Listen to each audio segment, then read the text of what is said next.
Akkam jirtu nagaa jirtu hordoftoota keenya nageenyi keenya bakka jirtanitti isin qaqqabu jecha har'a waa'ee taateewwan torbaanota kanaa yookaan immoo waa'ee adii fi gurraacha yookaan immoo torbaan adii fi gurraacha jechuudhaan bakka lama qoonnee jirra. Maaliif torbaan kana keessa ummanni Oromoo, ummanni haqaa, ummanni dhugaan jiraatu, ummanni dhugaaf qabsaa'u adii yoo uffatan haaluma saniin immoo ummanni Oromoo cunqursaa turan, ummanni Oromoo boochisaa turanii fi gabrummaa waggaa meeqaaf nurratti fe'aa turan gurraacha akka uffataa jiranii fi gurraacha uffatanii akka mul'atan miidiyoota garaagaraa irratti argaa jirra. Har'a immoo waa'ee abbaatota keenya kan biyyoota garaagaraa keessatti simannaan godhamaafii jiranii fi har'as godhamaafii jiruu fi wantoota torbaanota kana keessa taajjabnee fi wantoota hedduu taateewwan nama ajaa'iban hedduu qabannee isiniif dhiyaanneerra. Viidiyicha yeroo jalqabaatiif viidiyoo kana laalaa jiraatan taate subscribe, like, share gochuudhaan nu hordofaa isin jenna. Irra deebi'uun baga torbaan adiif isiniin ga'e jecha guyyaa har'aa jiraattonni magaalaa Walisoo akkuma aanota biroo yookaan akkuma Shaashamannii fi magaalota birootti simannaa ho'aa akkuma kunoo viidiyoo irratti argaa jirtan kanatti abboota keenya Abuna Saawuroosiif haala ho'aa ta'een fardaa fi daa'ima musliima kiristaana osoo hin jedhin Oromoon guutuun bahuudhaan haala ho'aa ta'een kunoo akkuma viidiyoo irratti argaa jirtan kanaan simachaa jiranii. Haaluma kanaanis taajjabbiinu maayii kana taajjabni keessaa artistoonni Oromoo hedduun kanneen akka Caalaa Bultumee, Ittiqaa Tafarii fi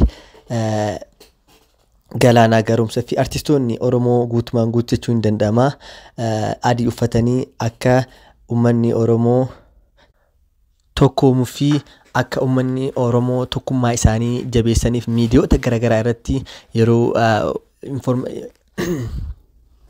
yeroo wantoota gaarii fi wantoota tokkummaa Oromoo jajjabeessan poost godhan agarra. Keessattuu artist Caalaa Bultumee wantoota inni poost godhaa jiruu fi wantoota inni jedhee isiniif share gochuudhaaf akkuma viidiyoo irratti argaa jirtan kana kunoo.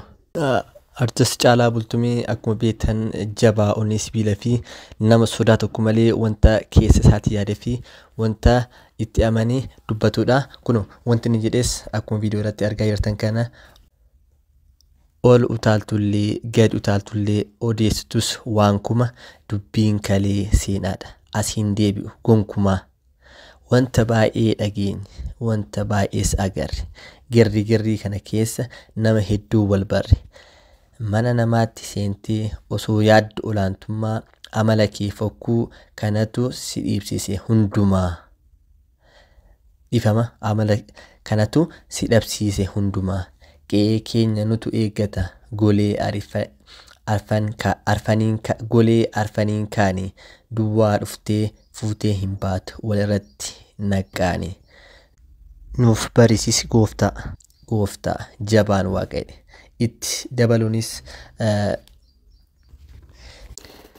artist Caalaa Bultumeen itti dabaluunis ergaa Abiy Ahmediifis dabarsanii jiru.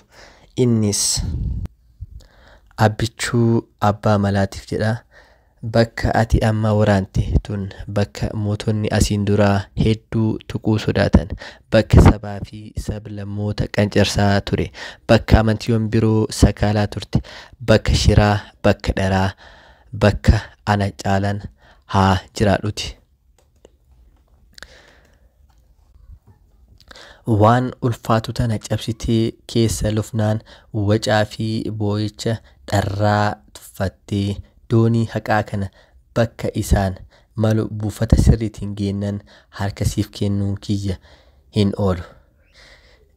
Diinni nafxanyaa olii biyya tana keessa waan hin jirreef namni bulguu tana nurraa gadi qabe anaaf nama galataati.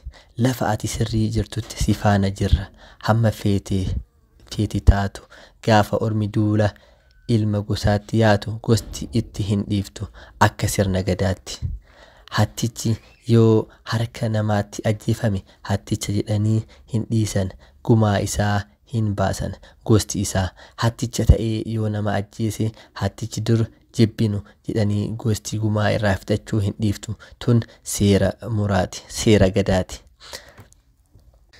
Itti dabaluunis akkana jedhi gaafa aanan sirba wallaalte aanan jala salphatti wanti jedhanis tana anaaf taatus ta'uu baatus yeroo sareewwan ormaa sitti wacu kan siif odoo hin taane ofiif jecha siif aara dhiirsa tuffatanii niitii jalatti dhaanu jedha warri kenna tanaaf garaannu aare miilana. Horruu horratti deegnuu gabatti wal agaraa. Yoo bakkaan geette seenaa abbaan feete hin galmeessite. Yoo duubatti dheessite gamas dhaabdee seenaa fokkataa barreeffate jechuudha. Lama dhabuu irra itti dunuunfadhu bakkaan gahe jaloo kana kan jedhee artistii akkuma kunuu argaa jirtan artistii keenya jaalatamaa fi kabajamaa artist Caalaa Bultumeeti.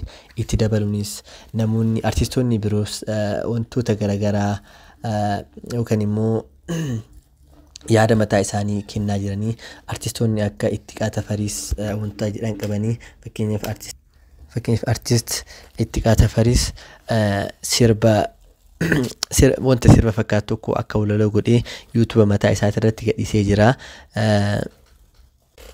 Innis hisaabis sarraa kan jedhu afaanuma jarraa galuuf yookaan afaanuma Amaaraatiin hisaab yissaraa jedhee walaloo ajaa'ibaa YouTube mataa isaa irratti gadhiisee argachuu dandeessu. Kun akkuma asirratti argaa jirtanis gara biraatiin Facebook isaa irratti illee warra Ittiqaa Tafarii akkana jechuun post godhee jira.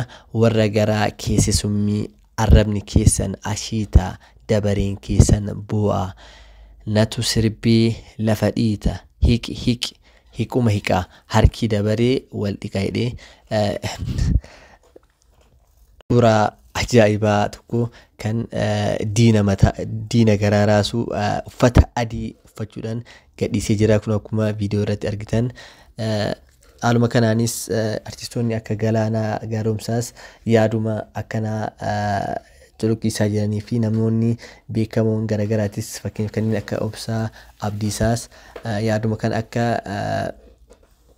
deeggaraa fi gabbisaa jiranii fi artistoonni hunduu adii uffachuudhaan akka yaada amma ka'aa jiru kan yookaan immoo yaada sinodosii Oromoo afaan Oromootiin afaanuma keenyaan uummanni Ortodoksii afaanuma keenyaan qaddasannaa afaanuma keenyaan wanta hunda adeemsisne jedhan kana namoonni hunduu namoonni amantaa Ortodoksiin of dandeenye namoonni quuqama Oromoo qaban hundi kun akkuma viidiyoo irratti argaa jirtan kana adii uffachuudhaan akka sinodosii Oromoo cinaa jiranii fi dhaabbachaa jiran nutti agarsiisaa jiranii waan dhaggeeffataniif galatoomaa. Viidiyoo kana aga namoota hunda bira ga'u sheerii fi laayik gochuudhaan koomentii yaada qabaatan immoo koomentii gochuudhaan yaada keessan nu ibsannaa galatoomaa.